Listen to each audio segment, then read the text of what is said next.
Hello everyone, welcome back. We're going to take a look at some of the great things we find online. If you ever see anything, whatever app you're on that you think, oh, what would Robert think of this? Tag me on any of my socials, send it to me in the message, and I'll be more than happy to feature it in one of those videos. Let's take a look what we have today. Bronzer versus concealer. I never liked light concealer on me because I feel like it makes my eyes look smaller and it just doesn't look good with my features. I like to also bring it onto my eyelids as well and blend it out. It's a trust the process moment, but bear with me. I don't know if I'm crazy, but I feel like this just lifts my eye. Let me blend out the concealer. I feel like the concealer sucks the life out of my face. I'm gonna add some blush real quick. Okay, and look at the difference. Call me crazy, but I think this set looks way better. 100% better. What do you guys think? I don't think it does. I think the other side with the concealer looks better, but this isn't nonsense. This isn't what's the word? A ridiculous thing to say. Concealers with a redder tone to it, or something like that, or even a liquid bronzer with a redder tone to it, neutralizes the eye area for a lot of people. Not if you're very, very fair, but it will neutralize the eye area. It neutralizes blueness. It neutralizes any kind of discoloration around the eye. So it won't necessarily brighten the eye area, but it will make it look more even. So there is some sense to this. What would have made a little bit more sense is if you did that layer off a bronzer, layer off a deeper concealer, whatever it is you're using, then just use the tiniest amount of a concealer that's used on the other side, a dot there, and just pat it into those areas that tend to be hollowed by our bone structure, and then it would have still look equally as bright and equally as neutral. But this isn't crazy. This isn't a crazy thing to do or a crazy thing to say. We neutralize blue or dark circles under our eyes with orangey tones, with reddy tones. So to use a color that is basically the same kind of undertone, it works. Science. Excuse me. I need your help. So, this is my brush. I genuinely don't use this anymore, but this is how it got in this state. So, you need some 10-year-old hairspray. Oh, wait, sorry. So this is a tutorial on how to get your brush looking like that. No, thank you. I purely use just for this. And because I don't use it anymore, it's all congealed on the hairspray as well. So, I spray the hairspray on the brush. Oh, for what? And then use it to set my eyebrows. Like, it's genius, really. I use an eyebrow gel now, but this actually works so much better. The reason I still have this brush is because I use the other end to tint my eyebrows. And honestly, there's no cleaning or saving this side of the brush. This is literally like 15 years worth of congealed hairspray that I haven't cleaned off. So I think it's beyond repair, to be honest. So yeah, I've added another layer of hairspray to the brush, and I'll just leave it to dry in there. But honestly, it works so well. I would actually recommend this so much. Because look how slim my eyebrows look now.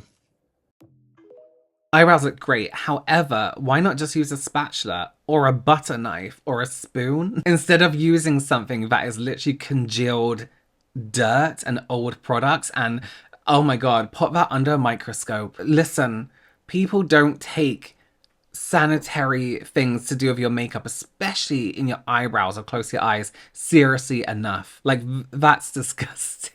That is so gross. Listen, if she's happy and she's not getting rashes, bumps, itchy brows, then good for her, is what I say. But would I advise this? No. Your eyeshadow is creasy and patchy because you're not baking it. This is gonna look so good. This is an old Hollywood hack used by the Westmore brothers, who dominated Hollywood makeup from the 1940s to the late 1970s. Every Hollywood star, Ern Westmore, Wally Westmore, Frank Westmore. This is how they made the eyelids look airbrushed before filters. I'm going to take it off and show you. Let's do a quick cleanse. Little foundation to cover up that stain. I know there's powder on the lashes. We'll fix it later. So we've got a little bit of foundation on the lids, and we're going to do a normal eye makeup. It was very common to use fingers at this time, even in a pro situation. This is the Norvina Pro Pigment Palette. We're going to apply the eyes a little bit stronger than we want them to turn out. Sneak a little brush in if you need it. She's looking patchy. That's okay. I want you to grab a generous amount of loose setting powder. This is One Size Beauty in Ultra Pink. I want you to pack this on. I don't mean a little tiny bit. You can use a sponge or powder puff if you want, but this needs to be coated. I've let that sit for a couple of minutes. I'm going to dust off the excess and show you. Redarken the lashes real quick. Mascara. Look at the difference in the blend. She is patchy, and you see every little wrinkle on the eyelid. She's blended, graduated. Look at the difference in texture here versus here. I have crinkly eyelids, so it's never going to look perfect. But dare I say, this eyelid also looks younger. And just quietly, if you have oily eyelids, this will never crease. If you are applying shimmer, this goes over the powder. Look how magical that looks. Same thing on the other side for fairness. The shimmer even reads better on this side. It does. That is magical. Which side do you like? That's with baking, that's without baking. What do you think? Tell me in the comments.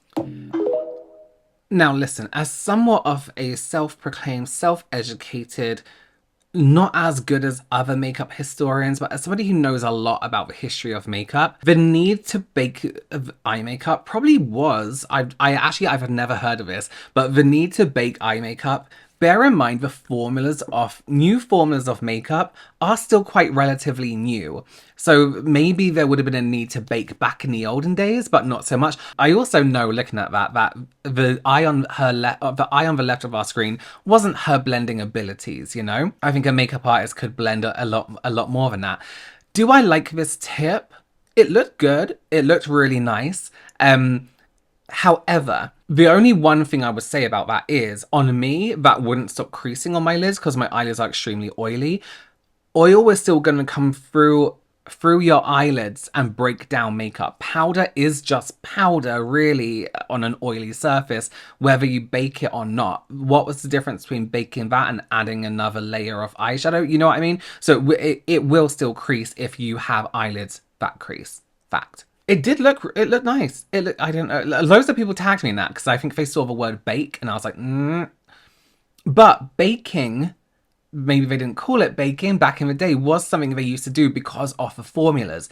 It was like grease paint back in the day, right? So you really needed to push a layer of powder into everything. They even did it on lips sometimes. And we still do it on lips now if we want to mattify something, but it's not as important because we have formulas that stick.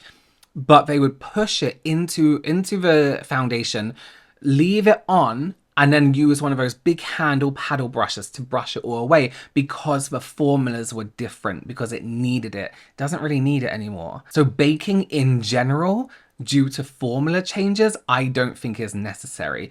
That looked good, however. I would be interested to see how it photographs. The pink powder is probably more historically accurate than a translucent white powder. A lot of powders were made up by the artist with all those different shades. Pink powders, purple powders, beige, yellows existed back then. Interesting one. Now this one I want you to watch is because of a comment that's been made. Yeah, watch this. Hello and welcome to my dryer. Today I'm going to show you how to use a brush holder from the $1.25 tree to dry your wet makeup brushes in less than 30 minutes clean. You're going to find this brush holder at the $1.25 tree, the 5-quarter store, and it is in the cosmetic section. You can use multiple. You don't have to just use one. Today I have a small little handful of brushes I need for to get ready for roller derby practice. You're gonna take your brush holder and you're gonna put it on the inside of your dryer door. Once it's on there, it's on there. You're gonna take your damp brushes and you're gonna load this brush holder. One moment. All right, so I have my damp brushes loaded into the dryer door. I'm not gonna put anything in my dryer. It's gonna be completely empty. I'm gonna set the dryer for 30 minutes. I have a timer on mine, I don't know if you do, and it's gonna be hot.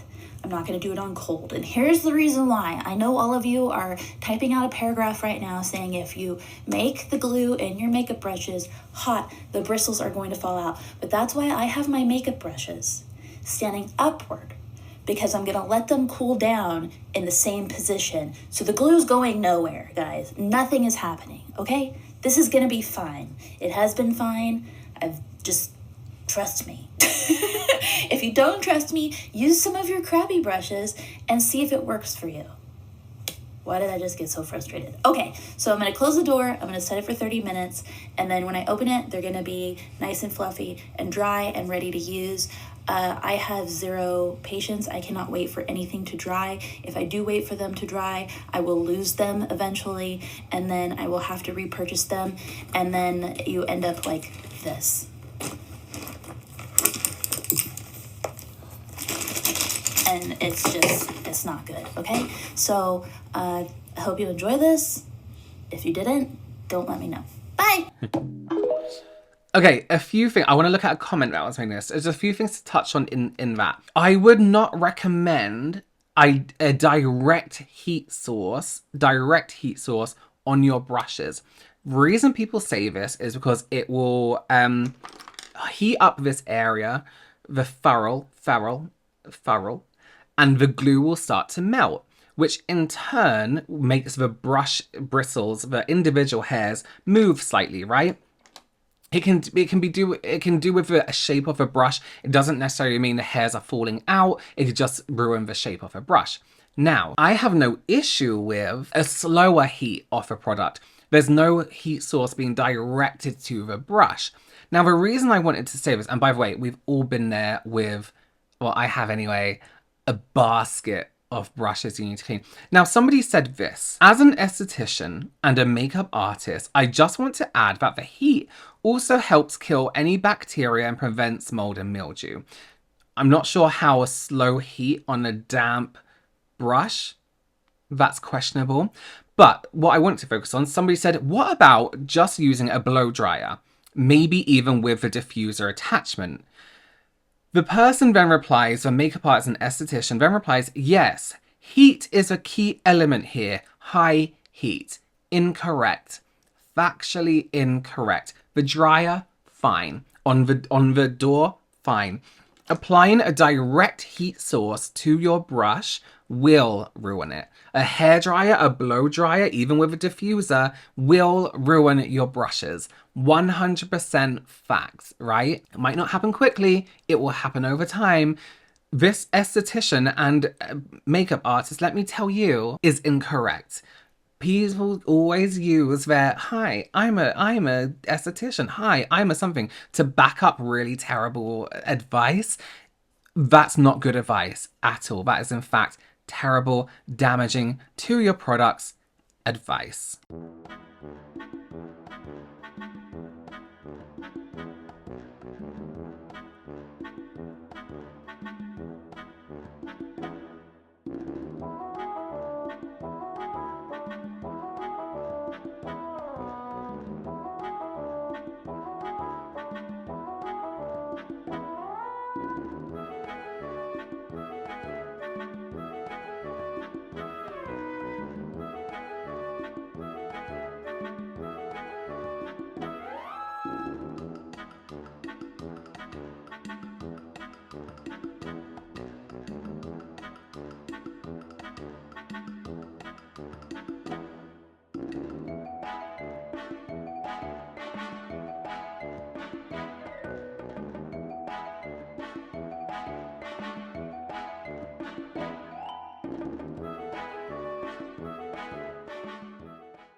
Listen, Rachel.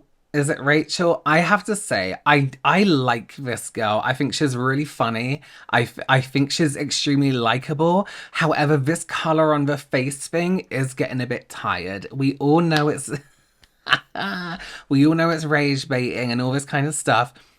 Let me say this. When she originally did this with the red and did it very minimal, it was actually quite good advice. It actually looked really, really great.